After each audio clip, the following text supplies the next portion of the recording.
directly jump into the question now. And we have Mr. Bharani Kumar. He would be donning the cap of the interviewee, and I will be taking up the interviewer role today. And let me jump into the questions. So, Mr. Bharani Kumar, good evening. And as we are continuing our interview process, you mentioned that you have worked on the finance sector project. So from that perspective, on the lines of your project, I would like you to talk about the data that you have worked on and how did you actually end up getting the relevant data? Let's start with that question. Sure. Thank you so much, Sharat, for that question. And the project that we have worked on was to predict the loan defaulters. As part of that, we have done our own research. We have gone and looked at our organizational OPAs, which is called as organizational process assets, within which we had the information of all the previous projects which we have accomplished, the data pertaining to that, the code pertaining to that, everything was available. And when we digged into that, we could figure out that we have done similar kind of projects in the past. And from that, we got a rough idea on what are the variables or features which would be needed to build a machine learning algorithm or to solve a business problem. So we picked those, we kept it aside. But then that project was dated back to 2017. And now we are in 2022. So a lot of things would have changed. A lot of new interesting use cases people would have solved. So we resorted to Google Scholar, which is a very good research forum. We tried to look for research articles. We tried to look for latest of the advancements in the space of loan default prediction models.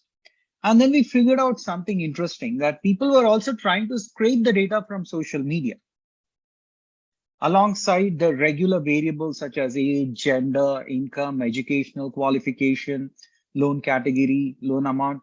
Given that these are all the run-of-the-mill features which have to be used in your data set, we also could figure out that we can scrape the data from social media.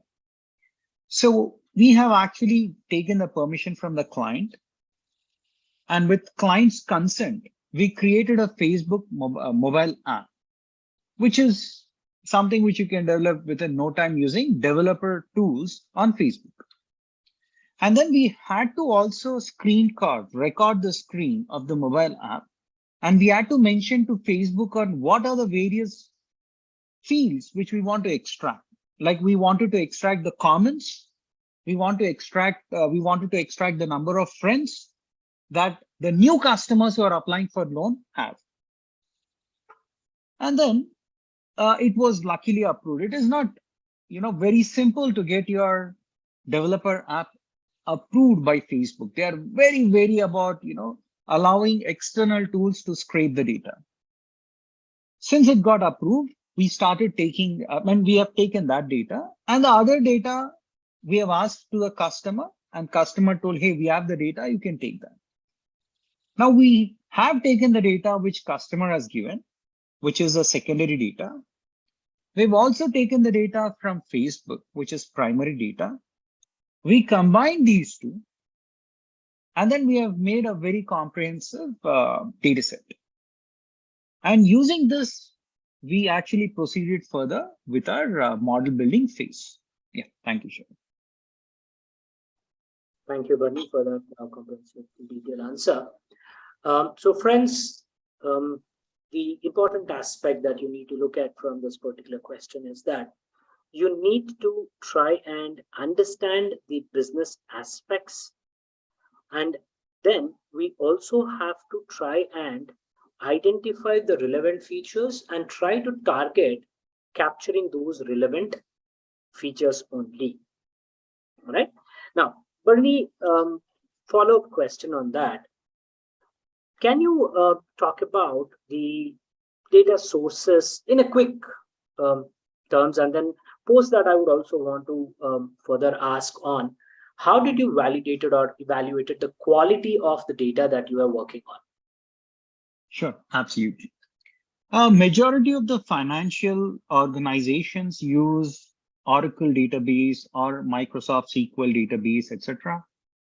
And then what we have done is client had the data on Oracle database, but client would not directly give access to their database given that data is very precious and they had to maintain the security aspects of data. So we have created a SQL database, Microsoft SQL database on our environment, on our infrastructure on cloud. We have used AWS.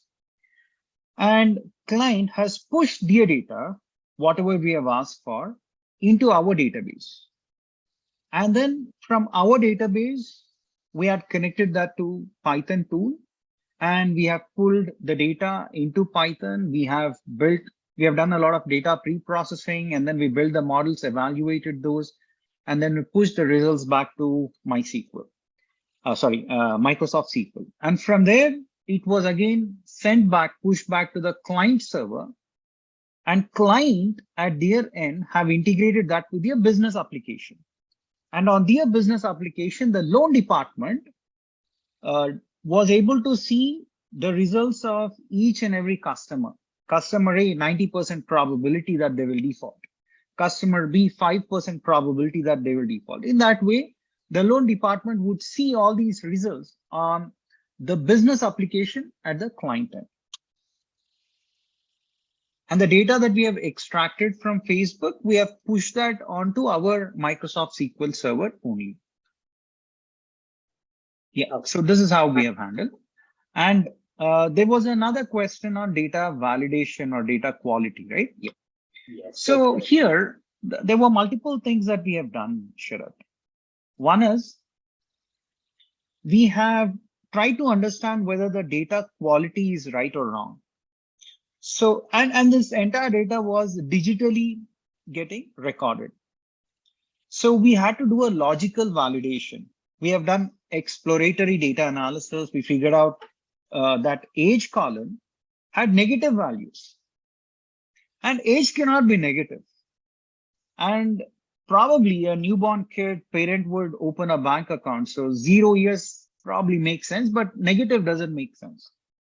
So we had to again go back to the client, check with them. And while they were pushing the data from Oracle database to Microsoft SQL database, because these two were from different vendors, Oracle and Microsoft, there were some issues in the integration, which resulted in certain values being recorded as -1.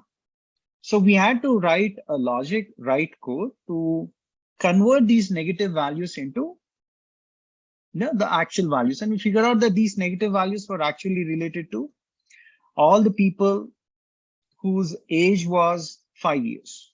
And it was accidentally getting printed as -1 for some reason. And we had to do a logical validation in a manual manner. And then we had to fix these kind of issues. So exploratory data analysis has immensely helped us. Yeah, thank you. Thank you. Thank you for that answer, Bharani. Again, follow-up question on that. You've been talking about social media data and survey data, right? Questionnaire data and all that. So from a data security perspective, I would like you to answer the question on how did you manage to actually get this data within the guidelines of your data security norms? What kind of standards were used? Absolutely. So when we have tried to scrape the data from Facebook, number one, we tried to look at their guidelines, and we understood that they were very clear in terms of using the data only for loan default prediction purpose. And we had to use it for no other purpose. Okay. Point number one. And also they told that this data cannot be, by any chance be circulated once again to the external parties, because you'll have the names of the people and the kind of emotions that they have been exhibiting on social media.